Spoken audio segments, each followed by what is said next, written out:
Bonjour et bienvenue sur Côté Blog. Aujourd'hui, on a la chance de rencontrer Isabelle Laflèche pour son tout premier roman, J'adore New York. Suivez-nous. Bonjour Isabelle. Bonjour Swazik. Ça va bien? Oui, ça va bien. Alors tu nous arrives tout de rose vêtue pour ce beau livre, J'adore New York. Oui. De quoi parle ce livre?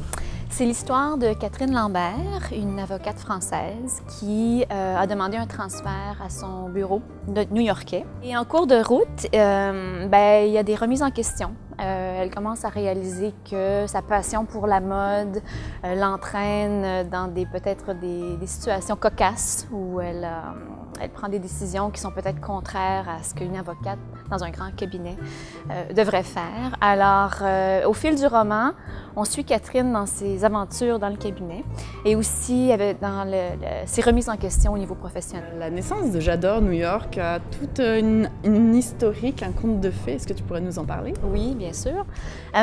J'étais à New York moi-même, avocate, et j'étais en période de remise en question moi-même. Je ne savais pas si j'avais envie de continuer à travailler là-bas, si je voulais continuer dans le domaine du droit. Tout bonnement, je marchais dans la rue et il y a une femme qui m'a arrêtée un dimanche après-midi. Elle m'a pris par le bras puis elle m'a dit « Il faut que je vous parle absolument, j'ai un message très important pour vous ». Et sur le coup, ça m'a surpris, ça m'a fait peur, mais elle a sorti sa carte et c'est écrit « Voyante » sur sa carte. Et puis, suite à ça, elle m'a dit « J'ai un message pour vous par rapport à votre carrière ». Donc, je l'ai suivie chez elle. C'était peut-être pas la meilleure chose à faire à New York, mais je l'ai suivie chez elle et puis elle a sorti sa boule de cristal, ses cartes de tarot. Et puis elle m'a regardé droit dans les yeux et elle m'a dit je comprends pas ce que vous faites de votre vie, vous travaillez dans un milieu très conservateur. Elle dit mais vous êtes une grande artiste. Quand vous étiez toute jeune, qu'est-ce que vous vouliez faire? Est-ce que vous aimiez écrire, faire du théâtre? Alors j'ai dit oui. J'ai dû me rendre à l'évidence qu'elle avait raison. Et puis elle m'a dit écoutez, à l'âge de 30 ans, vous deviez écrire un roman et ça devait être publié partout dans le monde. Alors je comprends pas ce que vous avez fait de votre vie, vous êtes sur le mauvais chemin, vous avez manqué votre destin. Alors elle avait les bras dans les airs et tout ça m'a fait un peu peur, là. Je suis sortie chez elle un peu traumatisée, mais ça a commencé chez moi un cheminement par rapport à ce qu'elle m'a dit. J'ai commencé à réfléchir et dans l'espace de 6 mois, je suis rentrée à Montréal. Je me suis inscrite à un cours à l'Université Concordia sur l'écriture, un cours du soir, et j'ai commencé à écrire pour voir si justement la voyante avait eu raison.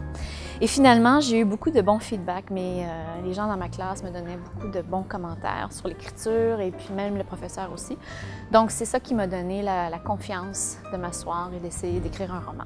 Et d'où la naissance de J'adore New York. Puis, autre partie du conte de fées, c'est l'apparition simultanée, parce que ça ne sort pas juste au Québec. On a la chance de le voir au Canada anglais, puis en Allemagne. Pourquoi l'Allemagne? Raconte-nous tout ça. Donc, le livre a été écrit en anglais, les droits ont été achetés pour le Canada anglais. Ensuite, a été traduit en français pour le marché québécois. Et j'ai été impliquée dans la traduction, donc c'était très agréable pour moi. Et l'allemand, apparemment, il est traduit, mais il va sortir plus tard cette année. On retrouve donc l'avocate à New York. Où est-ce qu'on retrouve Isabelle Laflèche là-dedans? J'ai créé un personnage français parce que je voulais démontrer davantage le choc des cultures. Je pense qu'en ayant une Catherine québécoise, on aurait peut-être moins vu le choc de Catherine en arrivant à New York, parce qu'on est quand même en Amérique du Nord, on a certains comportements plus américains, je pense, que les Européens. Donc, je voulais vraiment mettre l'emphase sur le choc de Catherine au niveau culturel. Elle débarque là-bas et elle doit changer certaines habitudes quotidiennes. Mais il y a des ressemblances. Catherine aime la mode, Isabelle aussi. Catherine, elle a de l'ambition, elle est loin d'être parfaite, elle prend des décisions des fois un peu gauche. Elle a un bon sens de l'humour, je pense. Et puis, mais il y a aussi beaucoup de fiction. Toute l'histoire par rapport à, il y a une fraude financière dans l'histoire, ça c'est pas quelque chose qui m'est arrivé du tout. Donc, j'avais pas d'assistant qui s'appelait Recash, malheureusement. J'aurais aimé. Donc, il y a un peu d'autobiographique, mais il y a aussi beaucoup de fiction.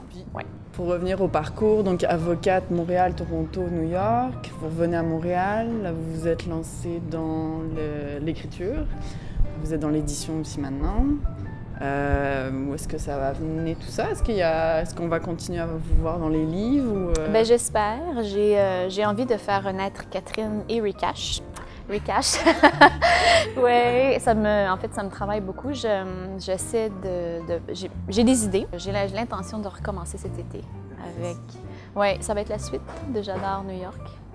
Ça va être l'aventure de Catherine et Recash à Paris. Donc c'est l'idéal pour se détendre, pour rire. Moi j'ai beaucoup ri, puis pour tomber en amour avec les personnages, puis attendre la suite. C'est ça. Oui.